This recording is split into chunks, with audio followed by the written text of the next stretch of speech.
വിവാഹമോചന കേസിൽ പങ്കാളിയുടെ ഫോൺ സംഭാഷണം രഹസ്യമായി റെക്കോർഡ് ചെയ്തത് തെളിവായി പരിഗണിക്കാമെന്ന് സുപ്രീംകോടതി. മൗലികാവകാശ ലംഘനത്തിന്റെ പേരിൽ തെളിവ് മാറ്റി നിർത്താനാകില്ല എന്നാണ് ഉത്തരവ്. ജസ്റ്റിസ് ബി നാഗരത്ന അധ്യക്ഷയായ ബെഞ്ചിന്റേതാണ് ഉത്തരവ്. അച്യുതൻ വിശദാംശങ്ങളുമായി. അച്യുതൻ, പ്രധാനപ്പെട്ടൊരു ഉത്തരവാണ്. ഇതിൽ മൗലികാവകാശ ലംഘനമുണ്ട്, പക്ഷേ അത് പ്രധാനപ്പെട്ട തെളിവായി മാറുന്നുണ്ടെങ്കിൽ അത് പരിഗണിക്കണം, ഇതല്ലേ കോടതി പറഞ്ഞത്?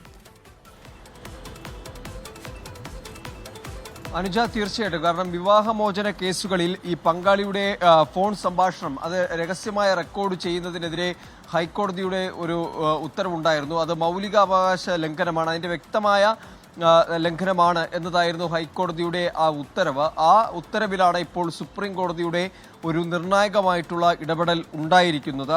ആ ഉത്തരവ് റദ്ദാക്കിക്കൊണ്ട് ആണ് ജസ്റ്റിസ് ബി നാഗരത്നയുടെ ബെഞ്ച് ഇത്തരത്തിലൊരു പുതിയൊരു ഉത്തരവ് ഇതുമായി ബന്ധപ്പെട്ട് പുറപ്പെടുവിച്ചിരിക്കുന്നത്. അതിൽ പറയുന്നത്, പങ്കാളിയുടെ ഫോൺ സംഭാഷണം രഹസ്യമായി റെക്കോർഡ് ചെയ്തത് തെളിവായി പരിഗണിക്കാൻ കഴിയും എന്നതാണ് ബെഞ്ച് വ്യക്തമാക്കിയിരിക്കുന്നത്. ഇത് തെളിവായി സ്വീകരിക്കാനാകില്ല എന്ന ഹൈക്കോടതി ഉത്തരവ് ഒപ്പം റദ്ദാക്കുകയും ചെയ്തു.